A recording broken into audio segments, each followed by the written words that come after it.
अस्सलाम वालेकुम students, welcome back to the channel mathematics by Arif Patwani. Matrices and determinant के chapter ही कंटिन्यू है। इसका लास्ट एसएल हमारे पास रह गया जो कि solution of linear equation using matrices है। स्टार्ट करेंगे सबसे पहले बेसिक कॉन्सेप्ट से और जो थ्योरेटिकल चीज़ों से उसको समझना बहुत ज़रूरी है। When we deal with more than one linear equation at the same time, हम एक वक्त में अगर एक से ज़्यादा लीनियर इक्वेशन में जब काम करते हैं तो उसको हम कहते हैं सिस्टम ऑफ लीनियर इक्वेशन। अब लीनियर इक्वेशंस पता होनी चाहिए वैसे कि जिसकी हाईएस्ट डिग्री 1 होती है। फॉर एग्जांपल 2x के पास इक्वेशन है 2x plus 5y is equal to 7 और 10x plus 10y is equal to 0। So इस तरह की इक्वेशन जिसकी वेरिएबल की हाईएस्ट पावर 1 हो उसको हम कहते हैं बेसिकली लीनियर इक्वेशन। अगर एक से ज़्यादा लीनियर इक्वेशंस हो जाती हैं तो वो बेसिकली हमारे पास क्या कहलाती है, सिस्टम ऑफ लीनियर इक्वेशन। अब हमारे पास लीनियर इक्वेशंस जो हैं, सिस्टम ऑफ लीनियर इक्वेशन की दो कैटेगरीज हैं।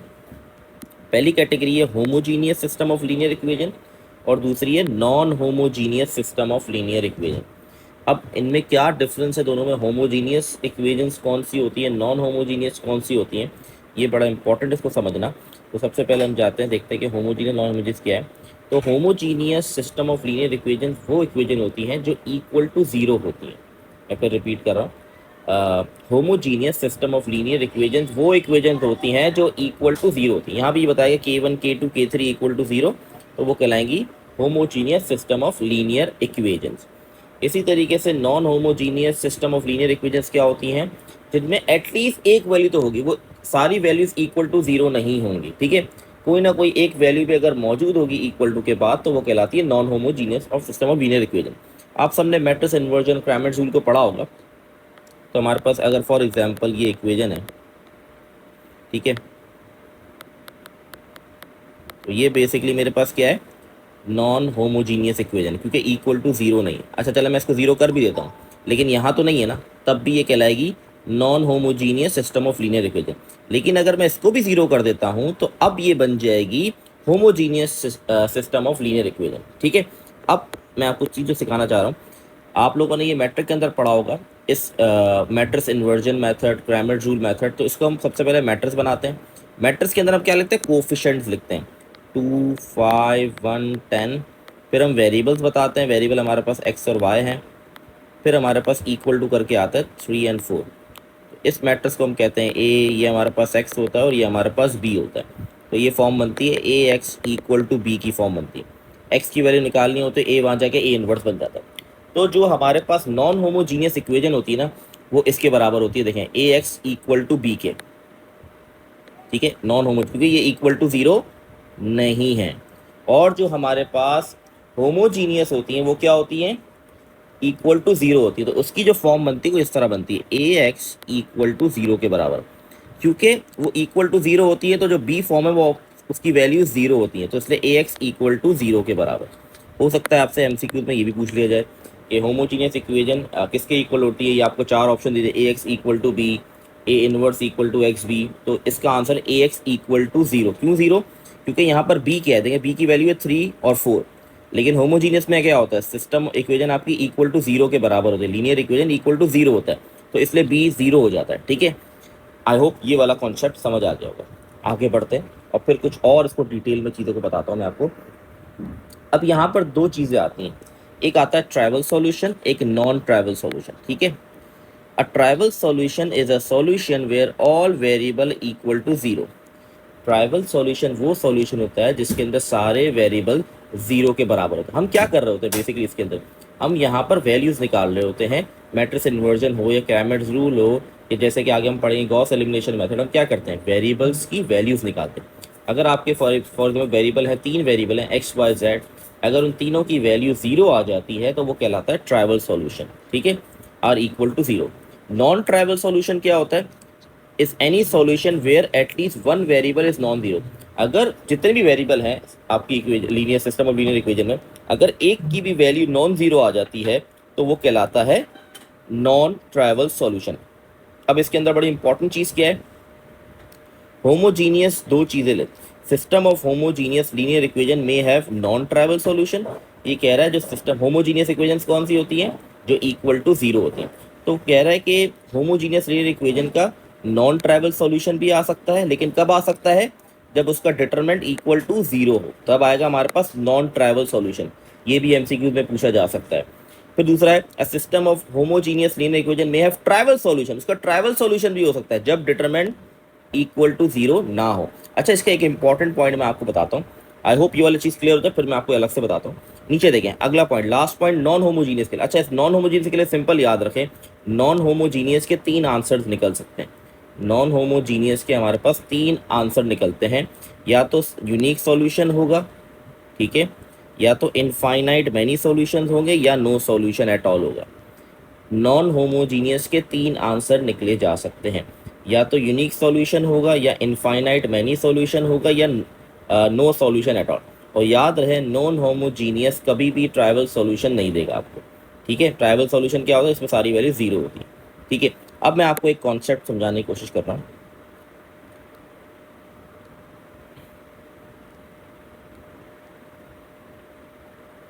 अब वो कॉन्सेप्ट क्या है, वो कॉन्सेप्ट ये, पहले मैं होमोजीनियस के थोड़े कॉन्सेप्ट लिख देता हूँ। होमोजीनियस,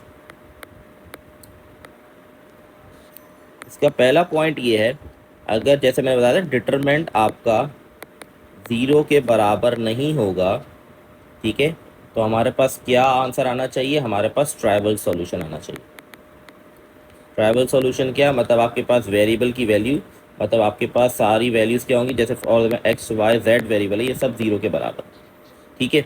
अच्छा, इसके अंदर एक बहुत इंपॉर्टेंट पॉइंट है, वो क्या है, वो पॉइंट ये है, अगर आपका रैंक ऑफ ए बराबर है एन के, एन का मतलब है नंबर ऑफ वेरिएबल। अच्छा, ये भी आपसे पूछा जा सकता है पेपर के अंदर।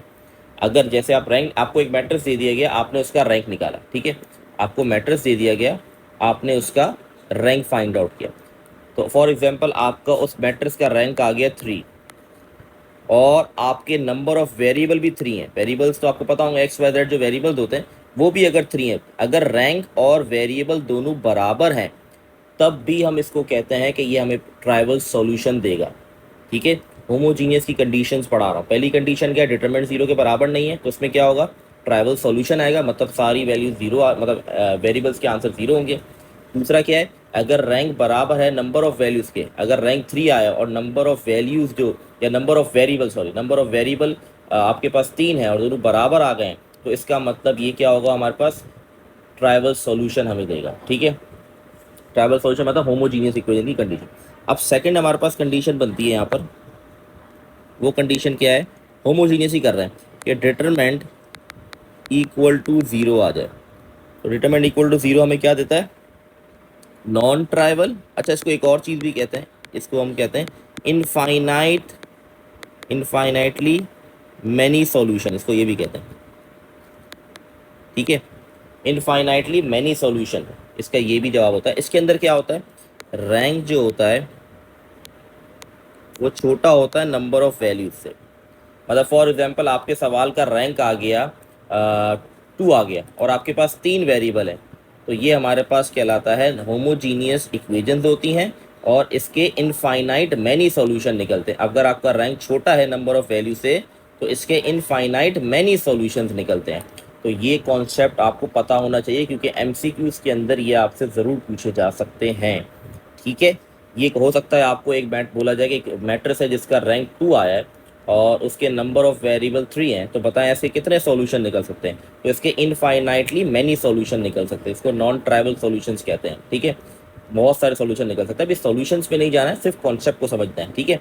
तो ये हमारे पास था होमोजीनियस की कंडीशन, ठीक है।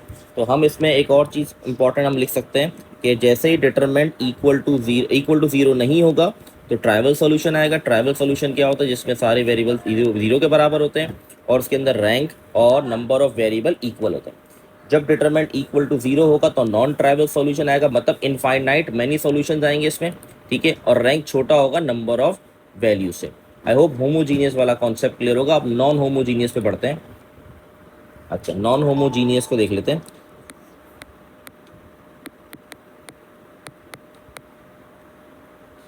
नॉन होमोजीनियस इक्वेशंस में क्या होता है, जैसे मैं आपको बता चुका हूँ, non homogeneous system as never have a trivial solution, ठीक है। ट्राइवल सॉल्यूशन इसका नहीं होता, क्योंकि इसमें बी 0 के बराबर नहीं होता, इक्वल टू के बाद कोई ना कोई वैल्यू होती है।